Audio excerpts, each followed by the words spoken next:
Baik, selamat pagi anak-anak. Assalamualaikum warahmatullahi wabarakatuh. Waalaikumsalam warahmatullahi wabarakatuh. Untuk memulai aktivitas kita pagi hari ini, silakan ketua kelas untuk dipimpin berdoa. Untuk mengawali pelajaran pada pagi hari ini, mari kita doa sama-sama. Doa mulai. Bismillahirrahmanirrahim. Alhamdulillahirabbil alamin. Ar-Rahmanir-Rahim. Maliki yaumiddin. Iyyaka na'budu wa iyyaka nasta'in. Baik, anak-anak, saya presensi dulu kehadirannya.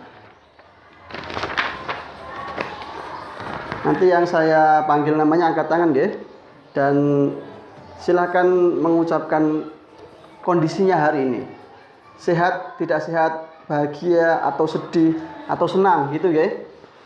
Saya baik, Asia. Alhamdulillah sehat. Aziz Masruri sehat. Askia Salsabila Alhamdulillah bahagia. bahagia. Enggak galau ya? Betul. Fendi Pradana sehat. Berarti yang tidak masuk cuma Alfi saja. Dan Alfi sehat toh? Kita doakan semoga Alfi segera sehat dan berkumpul dengan kita. Oke, ini pertemuan kita yang kedua setelah kemarin kita bahas tentang interaksi desa dan kita masih membahas tentang interaksi desa dan kota. Saya sengaja membuat wallpaper kopi ini supaya biasanya kalau kita melihat kopi di pagi hari itu tumbuh semangatnya, gitu. Tapi ada mungkin yang semangatnya lagi turun, maka dari itu kita coba untuk refreshing dulu lah.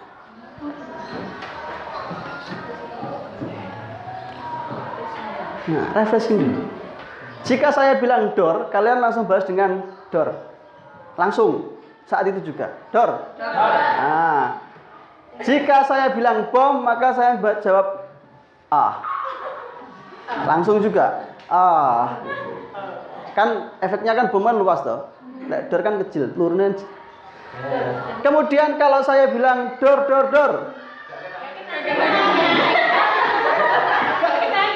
Nah, gitu ya. Oke, silakan kita berdiri. Gak kenanya agak goyang-goyang gini juga. Oke, konsentrasi ya. Konsentrasi. Ini saya nanti acak, nggak urut. Kadang juga door. Kadang saya juga bilang bom. Kadang-kadang saya juga bilang door. Kurang cepat refleks.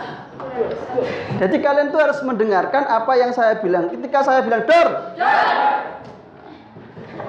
Kadang-kadang juga door. Terima kasih untuk naja, tepuk tangan kita semua. Silakan duduk. Ini ada filosofi di balik ini. Jadi ketika kita mendapatkan satu perintah yang itu simple gitu ya, biasanya kita akan dengan ikhlas hati untuk melakukan perintah itu, betul ya? Tapi ketika kita memberikan perintah itu yang agak berat, gitu, kita kemudian menjadi agak setengah hati, ya kan? Tapi ketika itu perintahnya semakin berat, kan door itu kan banyak. Kita sudah ogah-ogahan. Kadang juga kita melaksanakan tapi dengan hati yang grundel, gak ikhlas. Betul. Tapi lek perintahnya ayo apa jenenge sepele lah, itu biasanya kita masih ikhlas. Nah, itu bisa jadi pelajaran bagi kita bahwa apapun perintah yang sifatnya itu baik, maka kita harus melaksanakan itu dengan senang hati, dengan ikhlas, ben dadi kan ganjaran. Gitu ya? Oke. Kita mengingat materi yang lalu, kita main spin wheel.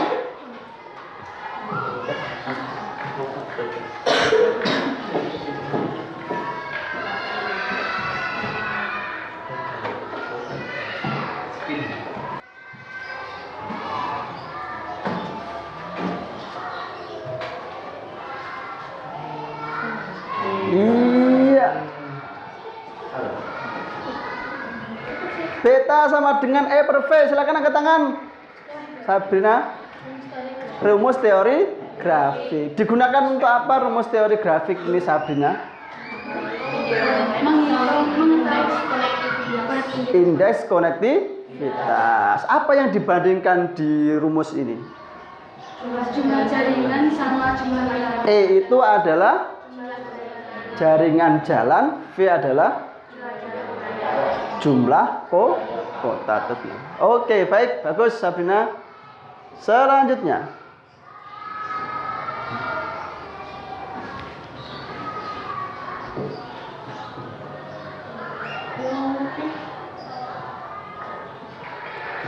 menentukan letak pusat pelayanan di antara dua kota. Nah, ini fungsi dari apa ini ya? Menentukan. Silakan Tasnim. Penggunaan teori titik henti. Oke, penggunaan teori titik henti itu digunakan untuk menentukan pusat atau lokasi pelayanan yang terletak di antara dua kota. Oke, tepuk tangan untuk kita semua ya. Saya sampaikan dulu bahwa materi ini penting, nanti akan muncul di UAS ya. Sebentar lagi kan kalian UAS. Ini hampir 50% porsinya, sehingga tolong ini diperhatikan. Dan manfaat dari mempelajari interaksi desa kota ini kan kita akan paham bahwa perbedaan wilayah itu akan menyebabkan apa?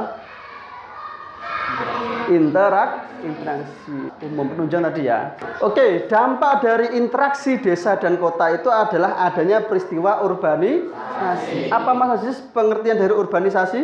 Perpindahan desa ke kota. Perpindahan penduduk dari desa ke kota. Perpindahan penduduk dari desa ke kota itu akan menimbulkan dampak. Bisa dampak positif, bisa dampak negatif. Contohnya dampak positif apa Mas Zaki? Kurangnya positif dalam bekerja Positif, yang positif. Apa lagi?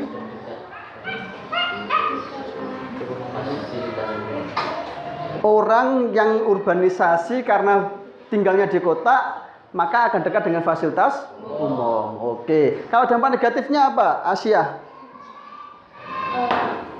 Padatnya penduduk di kota.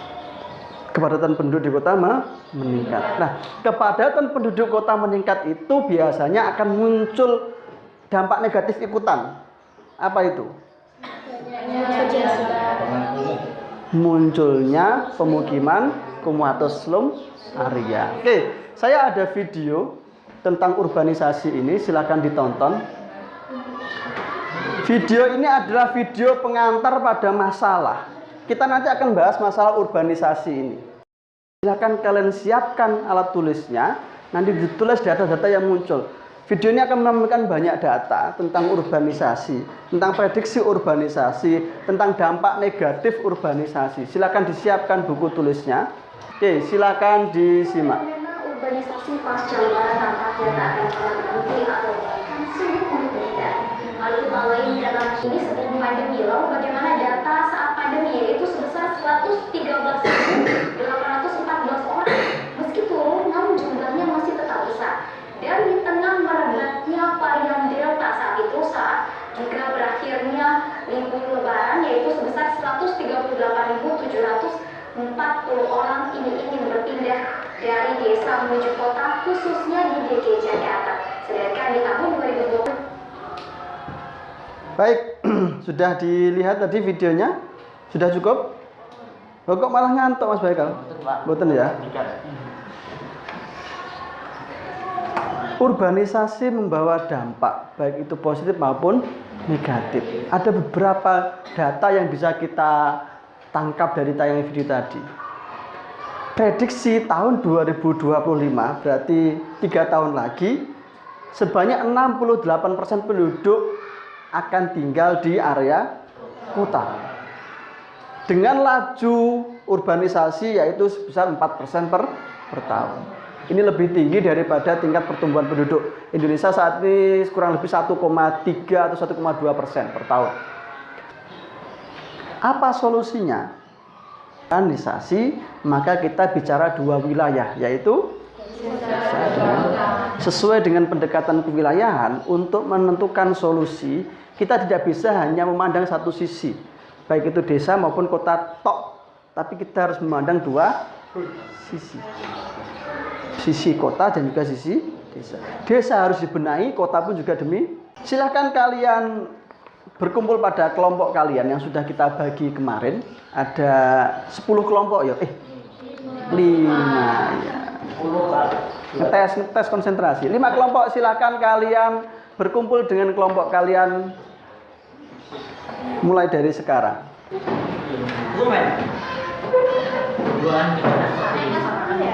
Adanya urbanisasi itu tidak terlepas dari ketidakmerataan pembangunan. Sepakat ya? Yes. Iya enggak? Adanya urbanisasi salah satunya adalah karena ketidakmerataan pembangunan. Orang itu kalau hidupnya sudah tercukupi secara fasilitas, dia pasti akan nyaman tinggal di tempat itu, betul? Tapi kalau mereka tidak puas dengan fasilitas yang ada di tempat tinggal mereka, naluri dasar orang itu pasti akan berpindah. Gitu? Nah, berarti urbanisasi itu salah satunya disebabkan oleh adanya ketidakmerataan pembangunan. Fasilitas-fasilitas umum itu tidak merata. Ada ketimpangan antara desa dengan kota dalam hal pembangunan. Nah, dampak negatifnya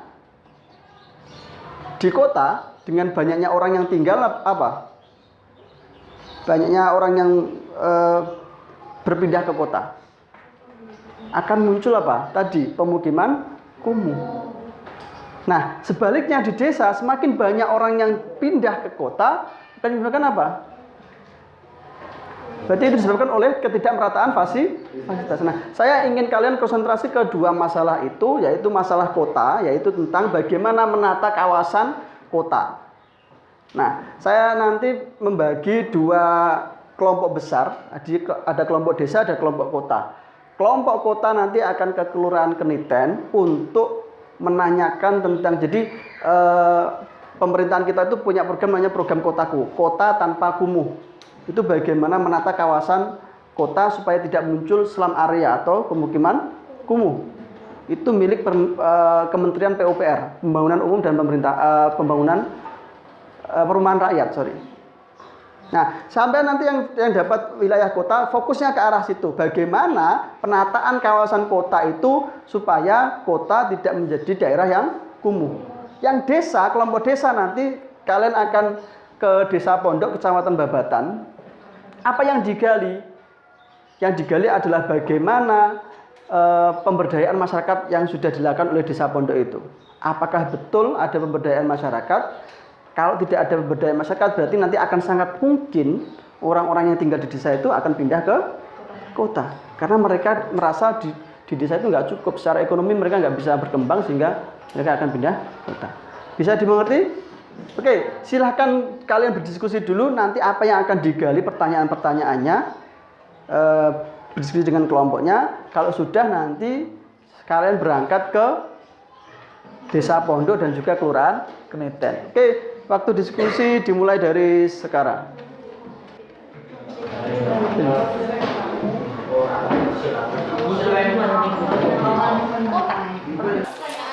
Silakan bikin pertanyaan yang akan diajukan ketika kalian observasi lapangan nanti.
Mari kita berangkat. Shallallahu ala Muhammad.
Baik anak-anak, setelah kalian tadi ke desa dan juga ke kelurahan, sudah banyak data yang kalian dapat toh? Nah, selanjutnya kalian diskusikan lagi dengan kelompokmu untuk membuat laporan infografis seperti kemarin ya, dibuat di Manila, kemudian ditempel di sini, nanti ada yang menjaga, ada yang berkeliling untuk mencari data. Oke? Semoga nanti datanya bisa yang diungkapkan bisa maksimal dan juga dengan apa jenenge tampilan-tampilan yang menarik supaya bisa menambah minat untuk teman-teman kalian berkunjung gitu. Oke, itu dulu yang untuk pertemuan hari ini. Mungkin ada pertanyaan? Ada arah yang tidak jelas mungkin? Tidak ada. Baik, silakan kita akhiri pelajaran hari ini. Silakan minta tolong ketua kelas untuk memimpin doa. Mengakhiri pelajaran pada siang hari ini, mari kita doa bersama-sama. Doa mulai. Bismillahirrahmanirrahim. Wal 'ashri innal insana lafi khusrin illa alladziina amanu wa 'amilus shalihati wa tawasaw bil haqqi wa tawasaw bis sabr. Rabbana atina fid dunya hasanah wa fil akhirati hasanah wa qina adzabannar. Amin ya rabbal alamin. Subhanakallahumma wa bihamdika asyhadu an la ilaha illa anta astaghfiruka wa atubu ilaik. Baik, kurang lebihnya maaf, semoga bermanfaat. Assalamualaikum warahmatullahi wabarakatuh. Waalaikumsalam.